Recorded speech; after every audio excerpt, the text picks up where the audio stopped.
Brother Simon's 58th article. The first cataclysm.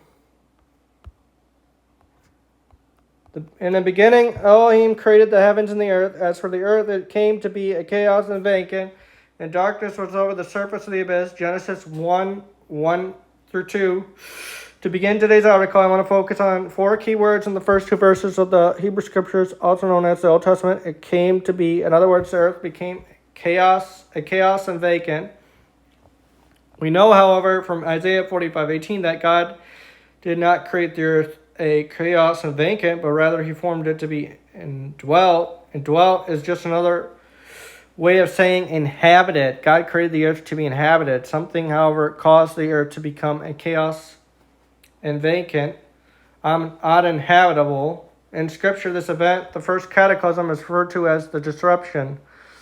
The Greek word for disruption καταβολή, is translated katabole, katabole, and the Greek English keyword concordance of the concordant literal New Testament provides downcasting as the English elements of the word. The keyword concordance then goes on to provide the following definition: disruption of the world or cosmos, prefiguring the result of sin,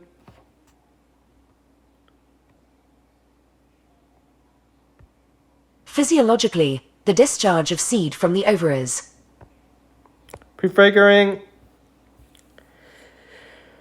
Another way of saying foreshadowing. The disruption of the world foreshadowed what the result of sin would be. The sovereignties, the authorities, the world mights of this darkness with the spiritual forces of wickedness among the celestials, Ephesians 6:12, since something big was going to happen on this newly created earth, and they rightly feared it was going to lead to their eventual downfall, so they went about destroying that which God had made in a vain attempt to wreck his plan. This is the disruption. Yet this cataclysm didn't thwart God's plan, for it was God's plan.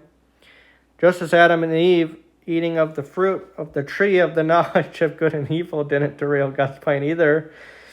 Them eating of the fruit was God's plan. He had written it in his script long before he created either of them. Without a backdrop of sin and death, how could his creation understand, let alone appreciate, righteousness and immortality? This is the contrast principle at work from a beginning. Don't forget that God is operating all in accord with the counsel of his will. Ephesians 1:11.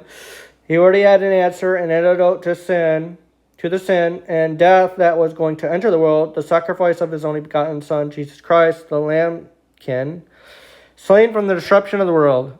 God already had the cure before he created the disease. Truly, for as the heavens are loftier than the earth, so are my ways loftier than your ways, and my designs than your designs. Isaiah 55:9. The disruption was the first cataclysm to come upon the earth. The flood was the second. The coming soon to an earth near you, Mr. and Mrs. Born Again, cataclysm will be the third and most frightening. The worst, also known as the tribulation or the season of distress for Jacob. Jeremiah 37, 7 years of shitstorm to end all shitstorms. Yet this tribulation will usher in the millennium kingdom, the 1,000 years of peace when Christ reigns this earth. The fourth cataclysm will be the future destruction of the heavens and the earth. The heavens shall be passing by with a booming noise, yet the elements shall be dissolved by the combustion, and the earth and the works in it shall be found. 2 Peter 3:10. Yet the destruction will bring about a new heaven and a new earth, for the former heaven and the former earth pass away, and the sea is no more. And I perceived the holy city, New Jerusalem, descending out of heaven from God, made ready as a bride, adorned for her husband. Revelation 21:1. Don't worry, as you can see, things will progressively get better, but first they're going to get worse. Want to escape the coming cataclysm?